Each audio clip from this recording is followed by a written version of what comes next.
On March 4, 1933, Franklin D. Roosevelt prepared to deliver his first inaugural address as President of the United States.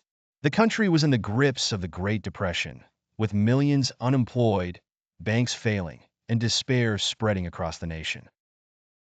Roosevelt knew that this speech would set the tone for his presidency and that his words must inspire hope in a time of crisis.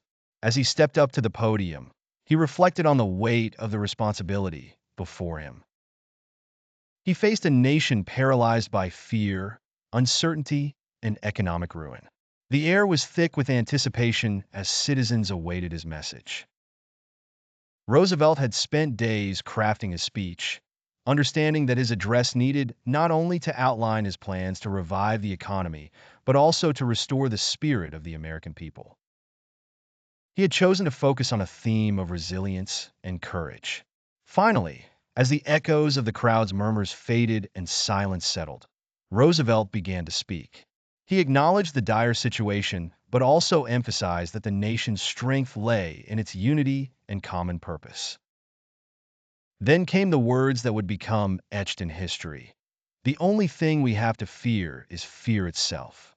With this simple yet profound statement, he sought to break the cycle of fear and helplessness that gripped the country. The rest of his speech detailed bold action plans, from banking reforms to job creation programs, aiming to rebuild the economic structure and offer immediate relief to those suffering. Roosevelt spoke with conviction, ensuring that his audience felt both the urgency of the tasks ahead and the possibility of triumph. His address was more than a policy outline. It was a call to arms, a plea for mutual trust and collaborative effort to overcome the nation's challenges. As he concluded, the sense of a new beginning resonated with the people. Roosevelt's address marked the beginning of a transformative presidency, setting a tone of defiant optimism and active interventionism.